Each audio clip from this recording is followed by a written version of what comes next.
Yeah. So our next session is very interesting one because we have invited a technical, professional personality. He's an amazing person, and he is qualified chartered accountant. He has done SIMA. He is Microsoft Office Specialist Advanced Excel. He is gold medalist when he was appearing and giving papers. He has 2 gold medals, Usman Ali gold medal and JP Memorial gold medal when he was a student of ICAP. So he will be presenting his talk on data analytics. Please put your hands together for Saad Usman.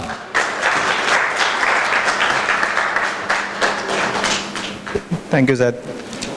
Assalamu alaikum, everyone. I didn't know my profile was so good. It's been a long time since getting the gold medals. I think it was here in this room that I got the gold medals. Ceremony was done here. Maybe, I think, if I'm not mistaken, it was something like that. So it's good to be here, good to be back. So I'm going to share some light about the topic of data analytics. It's a buzzword these days, right? Don't you agree? And very few of us would actually understand what data analytics is about. The thing is, whenever there are buzzwords roaming around here and there, everyone has their own sort of definition about those things, right? They think what they mean, what they have understood, data analytics or any other buzzword, it depends upon their own prior education, their own experiences, and their own sort of sensing the world. Data analytics is very simple. It is basically the analysis of raw data with an objective of converting that into meaningful insights.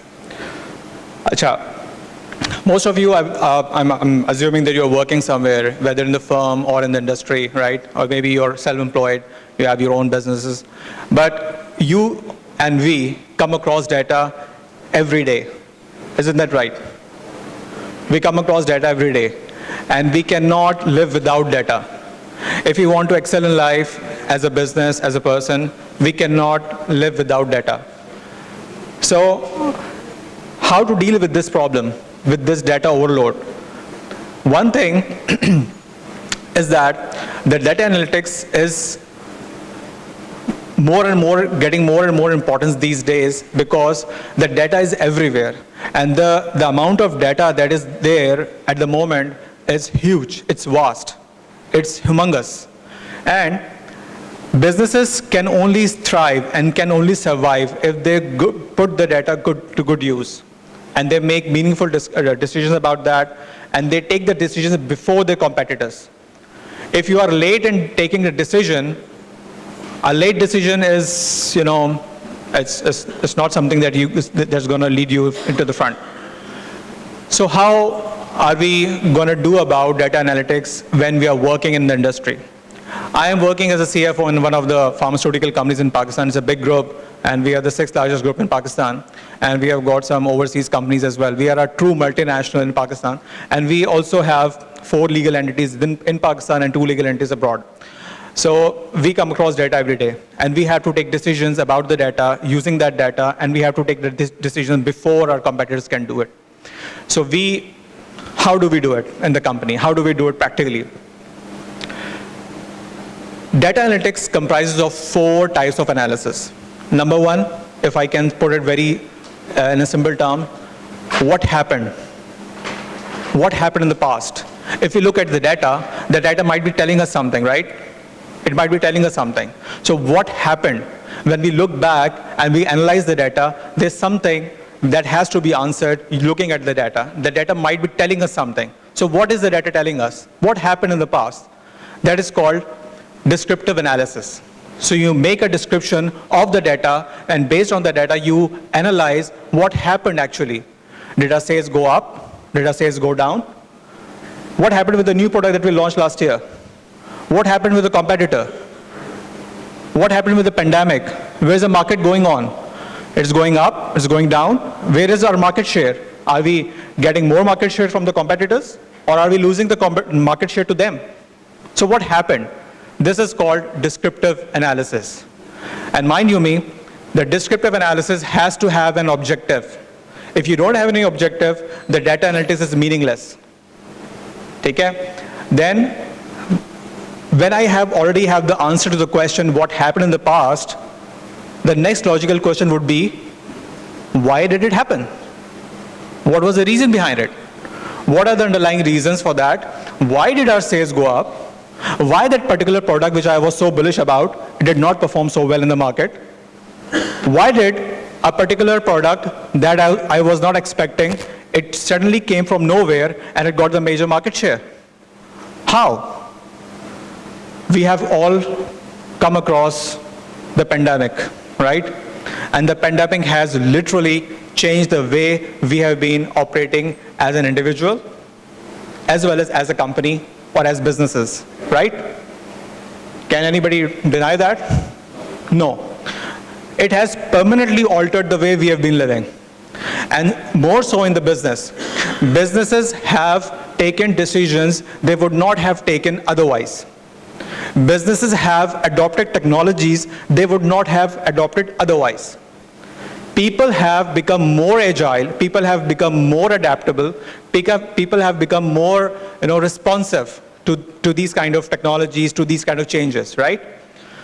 So when we are talking about getting the reasons and the underlying reasons of what's happened in the past, we need to analyze both the internal information as well as the external information. Since I belong to a pharmaceutical industry, I can give you some practical insights about this industry. This is one of the most regulated industries in Pakistan. We cannot increase prices of our goods.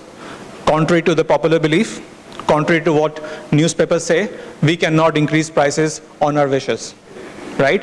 The only thing we can do, if the product is not making gross profit, if they are making gross losses, we can just withdraw the product from the market. We can just stop manufacturing. And even then, we are answerable to DRAP, the Drug Regulatory Authority of Pakistan. They ask question, why is Panadol short in the market? Why? People need it, you have to be more considerate. There are patients out there in the market. Yeah, very right. So in this industry, there's a lot of data which is available for all the participants, for all the people, for all the industry players. And that data is published regularly by an international company which is called IQVIA. Previously it was known as IMS. The IMS or IQVIA publishes industry data, and which is available for anyone, for any pharmaceutical company on payment of a certain fee. And that data is available to everyone, and we can analyze where the market is going on. Where's the market going? Which company is performing better? Which company is performing worse? Who is the market leader? In which therapeutic segment? Which product is the market leader? For example, if I'm talking about diabetes, which product is the market leader in the diabetes segment? Which product is the market leader in, let's say, blood pressure? Which product is the market leader in antibiotics, and so on?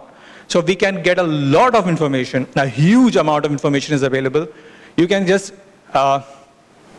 guess the quantum of the data, that we can have data of every product sold at the pharmacy level across Pakistan. There are more than around 50,000 pharmacies across Pakistan, and that data is compiled on pharmacy level as well. I can know for sure how many pharmacies in Pakistan is my product glucophage available on. You might have heard about the glucophage. Yeah, it's a diabetes product, first line of defense in diabetes. So glucophage is one of our star products, one of our major bread earner. So I can say for sure how many pharmacies across Pakistan are there on which glucophage is being sold. So that data is available. So how we analyze that data? We take information from that data that is published on a monthly basis, and we want to see whether one of the products that we just launched in the diabetes segment, is it performing well, or the competitor is doing better. So this is how we either go into the internal information, look at our own ERP systems, or we can go and look at the market data. And then we can take decisions whether, suppose the assumptions that were in front of us when we launched the product, are those assumptions valid anymore or not, right?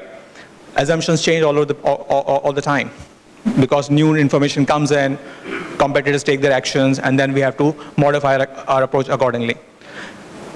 So this is called diagnostic analysis.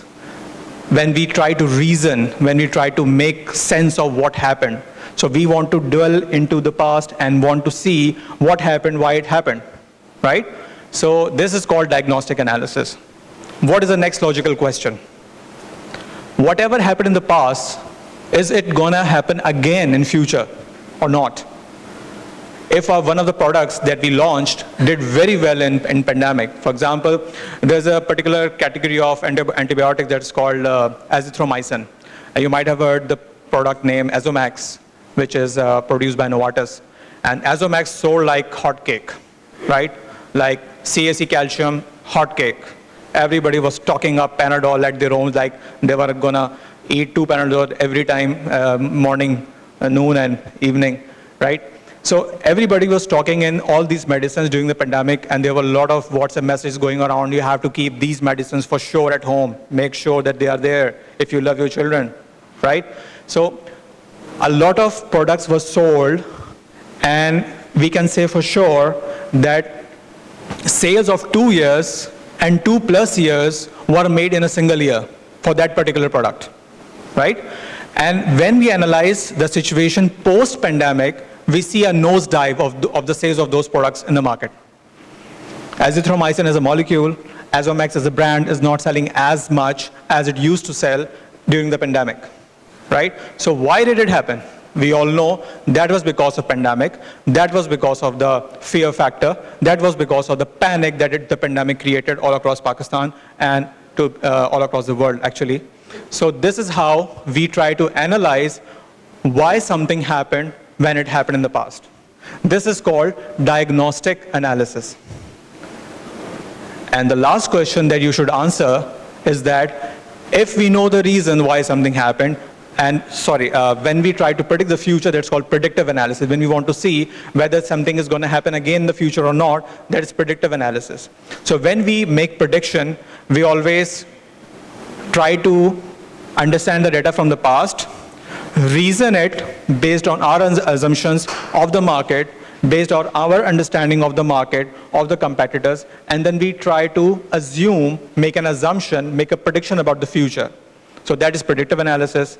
The last logical question that you should ask yourself, and we should ask ourselves, is that if something is going to happen, what are we going to do about it?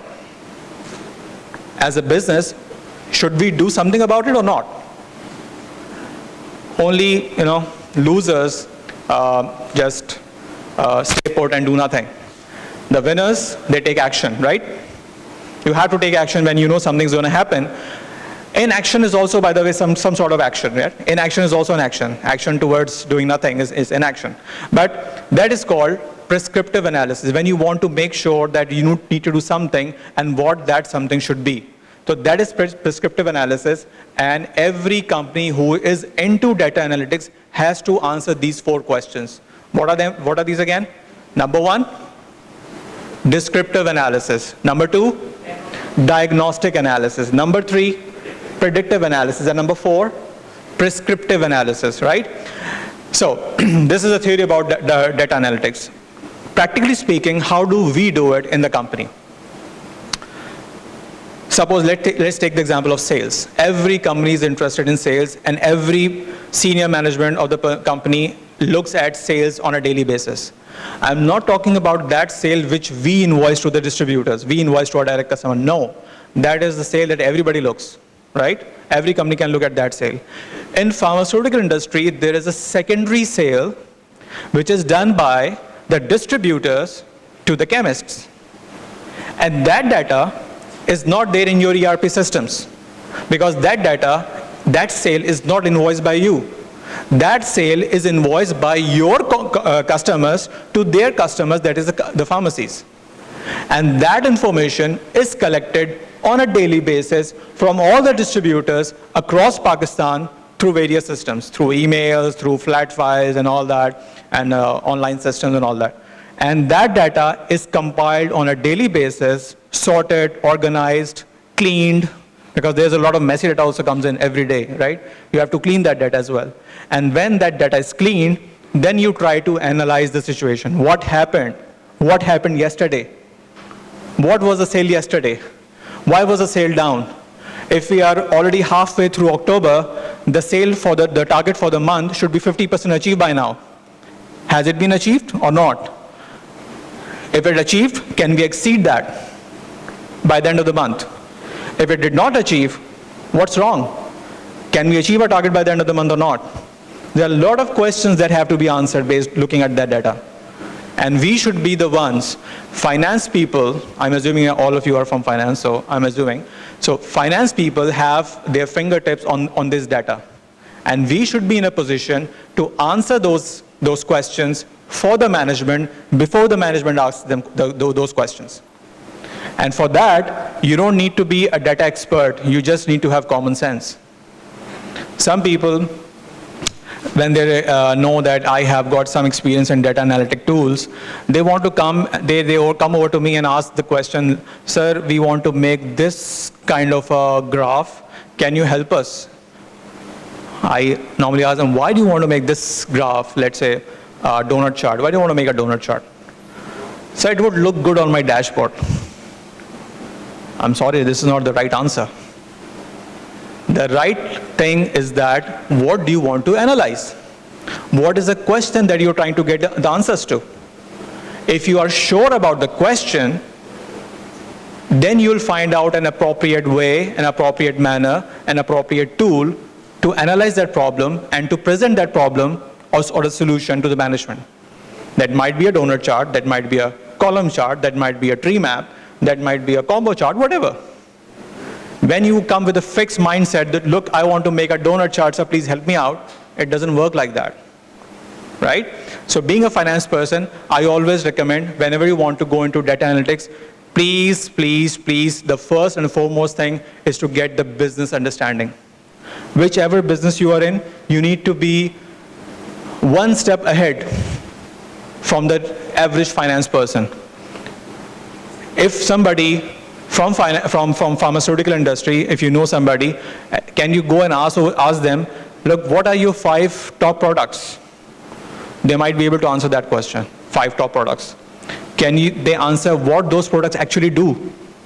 Which of those products, what those products treat actually? Which type of disease do they treat? What are their top competitors? What are their top brands that they are competing with? Right? So these kind of questions are normally out of syllabus. You can assume that. But this is really going to help you when you are trying to analyze data. If you want to be in data analytics, the first and the foremost thing is to gain as much business understanding as possible. There are various tools available for data analytics. You might have heard about all of them.